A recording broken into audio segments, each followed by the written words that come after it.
Good morning. सरस्वतीज ब्लॉगमध्ये आपल्या सर्वांचं स्वागत आहे. तर माझे नवनवीन दररोजच्या दररोज वेगळं अपडेट पाहण्यासाठी माझ्या चॅनलला लाईक व सबस्क्राईब करायला विसरू नका. चला तर मंडळी, मग आज आहे प्रदोष.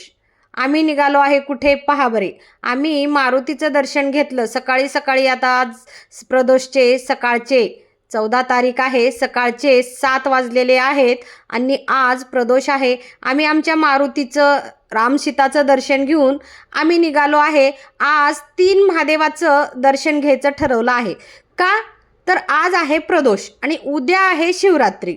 मग उद्या सर्व मंदिराचे दर्शन बंद असतात. आतमध्ये जायला प्रवेश नसतो. का तर खूप गर्दी असते, म्हणून मंदिरामध्ये उद्या प्रवेश बंद केलेला असतो. दारातून किंवा चौकटीतूनच दर्शन असते. म्हणून आम्ही आजच दर्शनाचा लाभ घेण्यासाठी, आणि आजचा योग असा महायोग आहे की आज प्रदोष आहे. प्रदोष असल्यामुळं चला म्हटलं महादेवाचे आज दर्शन घेऊया. अशा प्रकारे आम्ही मारुतीचं दर्शन घेऊन सुंदर असं मस्तपैकी महादेवाचं दर्शन घ्यायला निघालेलो आहेत. रस्त्यानं बघा सकाळचे 7 वाजलेले आहेत, तरीसुद्धा रस्त्याला बघा तुम्ही ट्रॉफिक बघू शकता. इतकी ट्रॉफिक आहे की बाप रे, विचारता सोय नाही. मग आम्ही आलेलो आहे. आता कुठं आले बळ का बरं? हे आहे आमच्या लातूरचं सिद्धेश्वर मंदिर. सिद्धेश्वर मंदिरामध्ये एका ठिकाणी 3 महादेवाचे मंदिर आहेत. हे आहे रत्नेश्वर. हे पुरातन काळातलं मंदिर आहे, प्राचीन. तुम्ही बघू शकता ह्याची सगळी जे काही बनावट आहे अतिशय जुनी आणि प्राचीन आहे. मंदिराचं खूप वैशिष्ट्य आहे. हे लातूर जेव्हा बसलं तेव्हापासून हे मंदिर आहे. इथं ह्याला रत्नेश्वर असं नाव आहे ह्या मंदिराला. आणि सगळ्यात मोठी जर साळंका कुठली असेल ना तर रत्नेश्वराची आहे. मग मी आज ठरवलं होतं की आज प्रदोष आहे, तर आपल्याला 3 महादेवाचं आज दर्शन घ्यायचं आहे, अभिषेक करायचा आहे. अगोदर मी जल अर्पण केलं. जल अर्पण केल्याच्या नंतर मी दूध अर्पण केलेलं आहे. तुम्ही बघू शकता मी दुधाने पण अभिषेक केला, जलाने केला. आता पुष्प वाहणार आहे मी. कारण जर तुम्हाला खूप मोठा असा जर काही संकल्प असेल किंवा छोटा असेल, जसा काही असेल संकल्प, आज प्रदोष काळी जर कुठला संकल्प केलात, आज प्रदोष आणि उद्या आहे शिवरात्री, खूप छान मुहूर्त साधलेला आहे. त्याच्यामुळे मी संकल्प तर काही केला नाही, कारण माझ्या भोलेनाथानं मला पाहिजे त्याच्यापेक्षा खूप मला भरभरून दिलेलं आहे. त्याच्यासाठी मग मी आज महादेवाचं खास दर्शन घेण्यासाठी, रत्नेश्वराचं दर्शन घेण्यासाठी, रत्नेश्वराला बोलण्यासाठी, रत्नेश्वराला मनातलं हितगुज सांगण्यासाठी मी आलेली आहे. इतकं जुनं मंदिर आहे ना की बापरे, खूप जुनं मंदिर आहे. लातूरचं पहिलं नाव आहे रत्नापूर, नंतर नाव पडलं लातूर. तर रत्नापूर हे नाव लातूरचं होतं. तर कशावरून रत्नापूर नाव पडलं? तर ह्या रत्नेश्वरामुळं लातूरचं नाव रत्नापूर होतं. पण आता मॉडिफाय करून काही लोकांनी किंवा काही असेल सो अँड सो, तर लातूर नाव झालं. पण लातूरचं जुनं नाव हे रत्नापूर. रत्नापूर नाव हे रत्नेश्वराच्या मंदिरामुळं पडलेलं आहे असं सगळेजण म्हणतात. आणि मला तर माहिती नाही, माझ्या जन्माच्या पूर्वीपासून हे मंदिर आहे. खूप जुनं मंदिर आहे. तुम्ही बघा कसली मोठी अप्रतिम साळंका आहे. आणि ना तुम्हाला एक मी चमत्कार सांगते.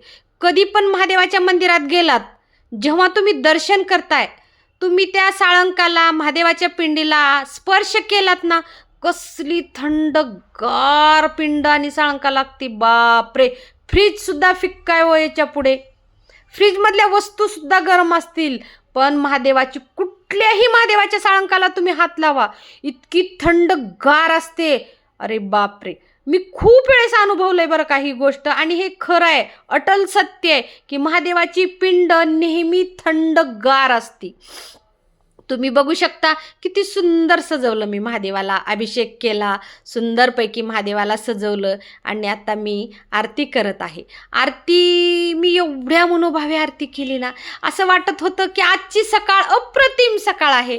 प्रदोष काळ आहे. इतकं सुंदर दर्शन, कुणीच नव्हतं मंदिरात, मी आणि भोलेनाथ.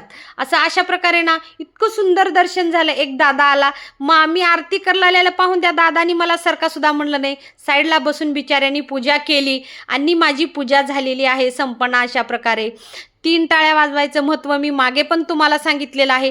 जर तुम्ही नवीन असाल माझा व्हिडिओ पाहण्यासाठी तर ह्याच्या पूर्वीचा व्हिडिओ पहा की 3 टाळ्या का वाजवतात आणि 3 टाळ्या वाजवूनच महादेवाचं दर्शन का घेतात, मी त्या ब्लॉगमध्ये सांगितलेलं आहे. तुम्ही तो ब्लॉग बघू शकता आणि तुम्हाला कळेल की महादेवाचं दर्शन कसं घ्यायचं असतं. हे पहा, असं यशनं जसं डोकं टेकवलं असं डोकं टिकून हात लावून कधीही महादेवाचं दर्शन घ्यायचं, म्हणजे त्यातला थंडावा, शांती, समाधान, सुख आपल्याला सुद्धा प्राप्त होते बरं का. अप्रतिम थंडावा असतो महादेवाच्या पिंडीमध्ये किंवा महादेवाच्या साळंकामध्ये. खूपच सुंदर जुनं मंदिर आहे आमच्या लातूरचं. तुम्ही एक वेळेस अवश्य भेट द्या आणि लातूरला आल्याच्या नंतर सिद्धेश्वराचं दर्शन घ्यायला तुम्ही विसरू नका. हे आमचे रत्नेश्वराचं जुनं मंदिर आहे. हे पहा, बघू शकता. आणि रत्नेश्वराच्या मध्ये जायचा रस्ता सुद्धा खूप छोटा आहे बरं का. आतमधून मी दर्शन घेऊन आले आणि सूर्यनारायण नुकतेच निघालेले होते. मस्तपैकी सूर्यनारायणाची सुद्धा आरती केली, त्यांना नमस्कार केला. नमस्कार करून जेव्हा मी पलटून बघितलं ना, समोर खूप मोठी बारव आहे. बारवचं दर्शन घेऊन आता मी निघालेले आहे सिद्धेश्वर मंदिरामध्ये. उद्या महाशिवरात्री. माझ्या लातूरची ओळख तुम्हाला माहिती आहे का, अप्रतिम लातूरची ओळख आहे. माझ्या लातूरला लातूर जिल्हा, लातूर तालुका, महाराष्ट्र, एवन भारत देश ओळखतो. का तर माझ्या लातूरचं नाव पूर्ण भारत देशामध्ये, कानाकोपऱ्यामध्ये नाव उज्ज्वल करणारे असे आमचे माननीय श्री विलासरावजी देशमुख साहेबांनी माझ्या लातूरचं नाव पूर्ण ऑल महाराष्ट्रात केलेलं आहे. हे असं सुप्रसिद्ध असं माझं लातूर आहे. तुम्ही बघू शकता, मी आता सिद्धेश्वर मंदिरामध्ये प्रवेश केलेला आहे. अशा प्रकारे हे सिद्धेश्वर मंदिर सुद्धा पूर्ण दगडाचं आहे. इथं वीट, वाळू, सिमेंट असला काहीच प्रकार नाही. आणि हे हेमाडपंथी मंदिर आहे. खूप जुनं मंदिर आहे. इतकं सुंदर मंदिर आहे. मंदिरात प्रवेश करायच्या अगोदर कासवाचं दर्शन करतात. का करतात ह्याच्या अगोदरच्या ब्लॉगमध्ये मी सांगितलेलं आहे. तो ब्लॉग बघू शकता तुम्ही की कासवाचं दर्शन का करायचं असतं. मग कासवाचं दर्शन केलं आणि मी मध्ये निघाले. तर उद्या शिवरात्री निमित्त माझ्या भोलेबाबाची यात्रा चालू झाली. महाशिवरात्रीपासनं प्रत्येक भोलेबाबाची आणि महादेवाच्या मंदिराची यात्रा चालू असते. मंदिर सजवायला सुरुवात केलेली होती. आतून सुरुवात केलेली आहे. मी आतमध्ये सभामंडपामध्ये अशा प्रकारे मी प्रवेश केलेला आहे. इतकं सुंदर आणि प्रसन्न वातावरण होतं ना. नंदीश्वराचं दर्शन घेतलं. हे पहा, सिद्धेश्वराचा नंदी एवढा मोठा आहे की विचारता सोय नाही. असं सुंदरपैकी त्याला कंपाऊंड आहे आणि ते इतकं सुंदर सजवलेलं होतं आणि सजावट चालूच होती. तोपर्यंत मी गेलेली होते. सकाळचा प्रहर होता सुंदरपैकी. हे पहा, नंदी महाराज माझ्याशी बोलत होते आणि अशा प्रकारे नंदीचं दर्शन घेऊन मी सिद्धेश्वराचं दर्शन घेण्यासाठी खाली उतरलेली आहे. सिद्धेश्वरांचा तुम्ही बघू शकता, ही साळंका अशी साळंका कुठंच नाही. मी जेवढेही महादेवाचे दर्शन घेतलेलं आहे, महादेवाचे मंदिर पाहिलेलं आहे, अशी एवढ्या खोलवरती पिंड कुठलीच नाही बघा. आगळी वेगळी सिद्धेश्वराची साळंका आहे. तुम्ही बघू शकता. हे पहा, मी आता आतमध्ये सिद्धेश्वराच्या मंदिरामध्ये अशा प्रकारे प्रवेश करत आहे. माझ्यासोबत तुम्ही पण करा. तुम्ही बघताय म्हणजे माझ्यासोबत तुमचंही दर्शन होणारच सिद्धेश्वराचं. हे पहा, अप्रतिम. आजच्यापेक्षा उद्याची सजावट तर बापरे अप्रतिम असती. हे सिद्धेश्वराचं मंदिर आमच्या तुम्ही बघू शकता. हे पहा, वाकून गुडघ्यावर बसून सिद्धेश्वराच्या साळंकाला हात लावावं लागते. आतमध्ये खोलावरती सिद्धेश्वराची साळंका आहे. वरती मूर्ती बसवलेली आहे सिद्धेश्वराची, पण आतमध्ये जी साळंका आहे, हे पहा बघा, इतकी सुंदर साळंका आहे की विचारता सोनी. हे सिद्धेश्वराचं मंदिर आहे. इथं हे ट्रस्टी महाराज थांबलेले होते. त्यांनी माझ्याशी गप्पा मारल्या आणि दर्शनाला आत जावा ताई असं सांगितलं. दर्शन घेऊन मी वरती आले आणि पायऱ्यावरती अशा बसलेली आहे. पायऱ्यावरती बसल्याच्या नंतर ओम नमः शिवा, ओम नमः शिवा म्हणत आणि असं हे मंदिराची सगळीकडे पाहणी करत होती मी. इतकं सुंदर मंदिर सजवायला सुरुवात केलेली होती. खूपच सुंदर थंडगार वातावरण, सकाळचं मस्तपैकी असं थंडगार हवा, इतकी सुंदर हवा होती मंदिरात सुद्धा, खूपच छान हवा होती. अशा प्रकारे मी जप करण्यासाठी बसलेली आहे. मी जप करत होते तेवढ्यातच एक ताई, म्हणजे मी तर त्यांना ओळखलं नाही पण त्यांनी मला ओळखलं. त्या आरती करत होत्या. त्या आरती करत आहे म्हणून मी बसले, आरती करल्यावर कसं उठायचं म्हणून. हे पहा, तर त्या ताईनी पलटून बघितलं आणि मला हाक दिली की ताई या आरती करा म्हणून. हे पहा, ह्या सिद्धेश्वराचा चमत्कारच म्हणायचा. मी रत्नेश्वराची आरती करून बाहेर आले होते. आता इथं आरती करू देतात का नाही की गर्दी आहे म्हणून बसले, तर त्या ताईने आरती करायला मला बोलवलं. अशा प्रकारे सिद्धेश्वराची सुद्धा आज प्रदोषकाळी माझी आरती झालेली आहे. आणि नंदी महाराजाची सुद्धा आम्ही आरती केले. इतकं शांत, सुंदर, अप्रतिम, जीवाला इतकं थंड वाटायचं, रम्य वातावरण होतं ना. आतमध्ये अशा प्रकारे दर्शन घेऊन मी बाहेर आले. तर बाहेर हे पहा, हे काय केलेले आहे. उद्या शिवरात्रीला लातूरमधलेच नाही तर लातूरच्या पूर्ण तालुक्यातले आणि जिल्ह्यातले लोक दर्शनासाठी येतात शिवरात्रीला, म्हणून हे रांगा, दर्शनाच्या रांगेसाठी हे सगळं केलेलं आहे. मग इथं आत्मलिंगाचं मंदिर आहे म्हणून मी दर्शनासाठी, कारण रत्नेश्वर, सिद्धेश्वर आणि आत्मलिंग एका टायमाला तिन्ही महादेवाचे दर्शन होतात एकत्र. हा खूप मोठा योग आहे आणि हे दर्शन घेणाऱ्याचं भाग्य पण आहे. कारण हे पहा, इथला तर किती जुनाट काळातला असा नंदी महादेव दिसतोय बघा. इतका सुंदर. इथं पण महादेवाची साळंक आहे. मी स्पर्श करून दर्शन घेतलेलं आहे. इथं पण आता बायकांची गर्दी होत होती म्हणून मी पटकन दर्शन घेऊन वरती आले. वरती आल्याच्या नंतर ही आत्मलिंगापासून एक 2च पावलावरती ह्या भैया थांबलेला होता. बापरे, फुलं बघून मी तर आश्चर्यचकित. कमीत कमी 1 ट्रक फुलं आले होते पहा मंदिर सजवण्यासाठी. आता तुम्ही उद्या दाखवते तुम्हाला मी. अप्रतिम मंदिर सजवलेलं राहते. मंदिरात अशा प्रकारे सगळ्या दर्शनाचा, आरतीचा लाभ घेऊन आता मी बाहेर निघालेली आहे. बाहेर निघालो मी आणि यश गप्पा मारत. इतक्या सुंदर की तुला काय वाटलं, मला काय वाटलं, मंदिर, स्पर्श, असं आम्ही काय एकमेकाला गप्पा मारत मारत मारत बाहेर आलो. बाहेर आल्याच्या नंतर अशा प्रकारे गप्पा मारत आणि सिद्धेश्वराचं, रत्नेश्वराचं, आत्मलिंगाचं एकमेकाला बोलणं, गप्पा, कसं काय, सगळी ही चर्चा करत अशा प्रकारे आम्ही बाहेर आलेलो आहे. तुम्ही आज बघू लालात की एकदम शांतता, अप्रतिम शांतता आहे बरं का. इथं तुम्ही बघू शकता मस्तपैकी सुंदर खुलं खुलं दिसायलंय.